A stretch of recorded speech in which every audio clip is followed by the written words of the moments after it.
But there was a lot more, like you could see, you know, where we were headed. I forget where we were.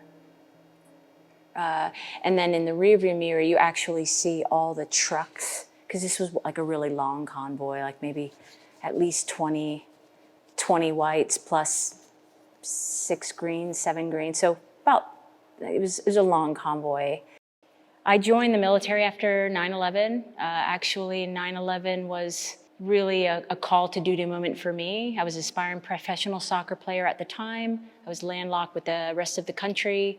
And on that bus ride home, there was just some hard questions that I asked. And then, you know, I just thought I could maybe make a difference in the military, and then joined. I joined the Army Reserves as a 88 Mike, a truck driver, heavy vehicle operator, and I was mobilized from late 2004 to early 2006. I was deployed for a year.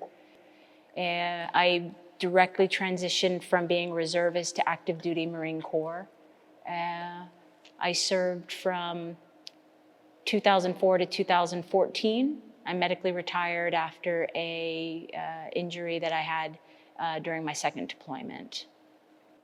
For me, art really stopped in 2004, 2005 when I was deployed. I just felt like it was just dark, just very, very dark. So I pushed away the things that I loved.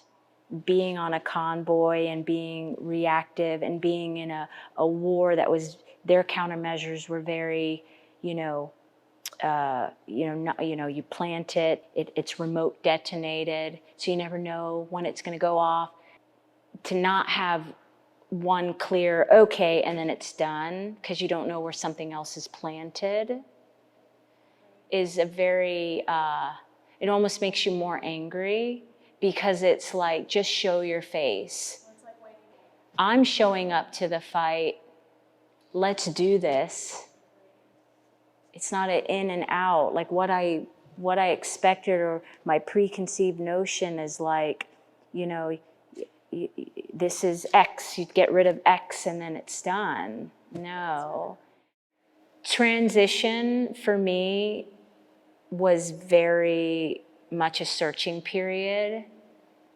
I felt I had lost more than I had gained. I had my identity as a Marine, as a leader, as such a PFT score. Like I had all of these things. I had never accepted the injuries. I had never accepted the change. I had never accepted that I'm getting out. And once that all happened, it was like I've been balancing on a stool with only one leg.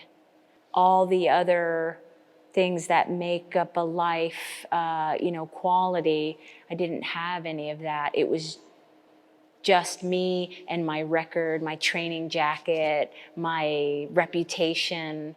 But then once I got out, I wasn't developing anything in my personal life or like a community. Everything was just centered around who I was in uniform. And to answer all the questions of who I always was out of uniform, I never dealt with until I got out. Creative Vets happened for me in 2017, which was my first time being in an artistic environment after art therapy, that I not only met other veterans and we were around each other for a considerable amount of time, but also I was learning to ask certain questions and learning to just be in the moment. There was also my time having Valor by my side, going through the 21-day trauma resiliency course and really learning the value of self-care, but also how canines live in the moment. There isn't a past or, oh, you're giving me this, so what do I owe you? Or this happened once, so it's gonna happen again. Like there isn't this score sheet that he mentally checks. So between the self-care and in the moment living, I really thought of what about creating with valor? Creating with valor, not only the literal meaning of I'll be creating with valor by my side, but also what would it be like to create with value or with bravery? What would it be like to really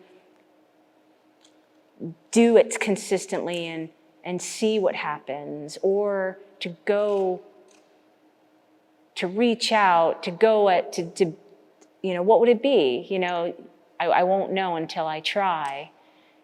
The creating with valor and having him in 2020 to connect, to pay it forward, to grow through art.